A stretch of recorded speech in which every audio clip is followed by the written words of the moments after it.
What if I told you the biggest serve mistake players make isn't hitting the ball out?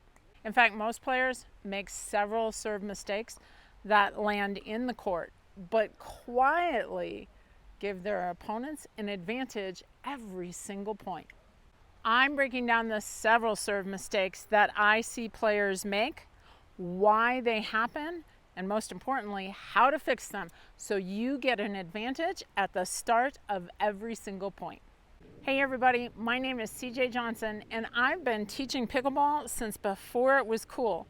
And if you'd like to get more from me, check out the link below and come to one of my pickleball camps. Players aren't always aware that after a serve, their momentum may carry them into the court. And then of course there are some players who just simply wander into the court. Now that's not going to hurt you on the serve.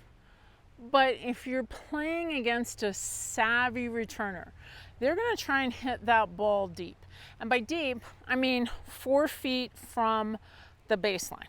So if I just stepped in, I'm not even a foot inside the baseline, and that returner hit it 4 feet from the baseline, by the time that ball bounces up, I'm going to have to move backward to be able to successfully hit the shot. Now, here's the thing. I'm trying to hit a third shot, and it doesn't matter whether it's a drop or a drive, but I'm trying to hit a third shot forward, but my weight and my momentum are going backward. So that's going to make that third shot even more difficult. So the cure for that is simple. If you're here, even if your momentum carries you into the course, step or jump backwards so that you're at least a foot behind the baseline. That should give you enough room so that if that ball lands deep, the return comes deep, you have enough momentum going forward, it's no longer going backward, that you're going to execute a more successful shot. Mistake number 2 happens so inconspicuously that most players don't even notice it. Let's see if you can pick it out. Did you notice it? Did you maybe hear it in the contact? Let me try it one more time.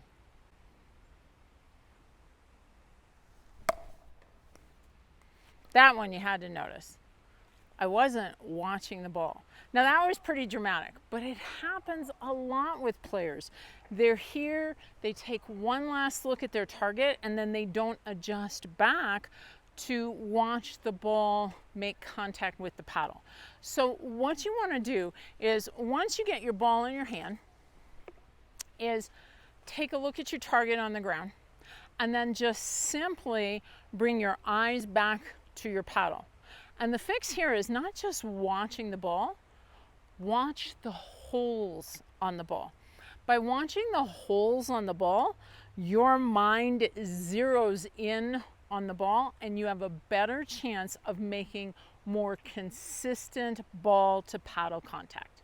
Mistake number 3 is not having a target. Your brain needs a program if it's going to perform. And frankly, just landing the ball in the box anywhere is not a sufficient program for your brain to perform at its best. It's going to go all over the place. So you need to pick a target. The first step is learning to pick a target that is on the court. So the target that I recommend is 4 feet from the baseline in the center of the box. That target, 4 feet from the baseline, pushes the returner back further and makes it harder for them to get to the non-volley zone line. Then, by having that target in the center of the box, you've given yourself maximum safety from missing, both from the sideline and the center line, as well as from the baseline. So step number 1 to target prep is to give yourself a target on the court.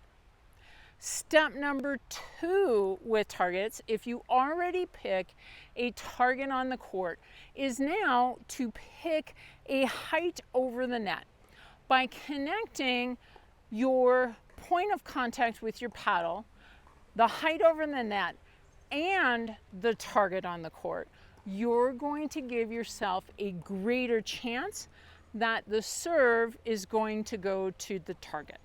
Now, I know what many of you are going to say is, gee, CJ, if I always pick the center of the court, aren't I going to become predictable?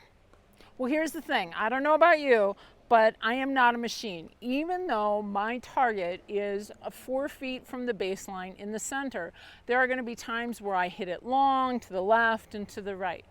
I will not be predictable, and I'm still going to have all the safety as well as gain an advantage because the serve is deep. 3 small fixes that will help you to hit the ball on the center of the paddle more often, so you will start every single rally with more time, more control, and more confidence.